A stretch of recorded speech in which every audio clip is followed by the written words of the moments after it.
বোঝার সুবিধা করার জন্য আমি একটু ভিডিও দিয়ে বুঝাই। ধরো যে তোমার এই মান্থে প্ল্যান হইতেছে যে তুমি কোরআন স্টাডি করবা, ইসলামিক একটা বই পড়বা, তারাবি পড়বা, ঠিক আছে?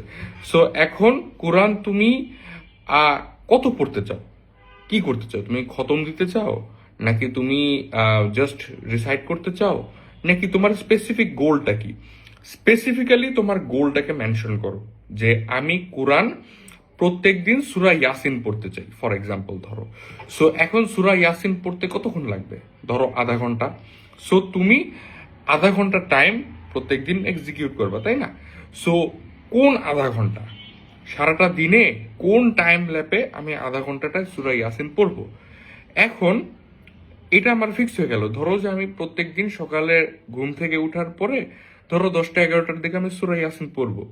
সো আমি সপ্তাহে কয় দিন পড়বো? ধরো যে আমি সপ্তাহে 4 দিন পড়বো।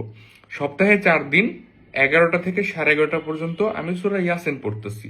বাকি 3 দিন কি? ধরো যে আমার বই পড়বো, আমি ইসলামিক একটা বই পড়বো, ধরো যে reflecting on Allah. Reflecting on Allah বইটা আমি ওই বাকি 3 দিন পড়বো, ওই 11টা থেকে 11:30। সো আমি যেটা মিন করতেছি সেটা হইতেছে যে তোমার অবজেক্টিভ আগে সেট করো যে তুমি আমি কি করতে চাও, অ্যান্ড ওই অবজেক্টিভ সেট করার পরে ইউ ডিসাইড যে কতক্ষণ টাইম তুমি এখানে দিবা, অ্যান্ড তোমার রুটিনটা কি হবে, উইকলি রুটিনটা কি হবে, ডেইলি রুটিনটা কি হবে। দেখো, where we fail is not we want more. Problem হইতেছে যে আমরা অবজেক্টিভ সেট করি, বাট অবজেক্টিভগুলো ফগু। আমরা নিজেদের থেকে অনেক ওভার এস্টিমেট করি, ওভার এক্সপেক্ট করি, যেখানে আমরা ধরা খাই। ধরা খাওয়ার কোনো দরকার নাই।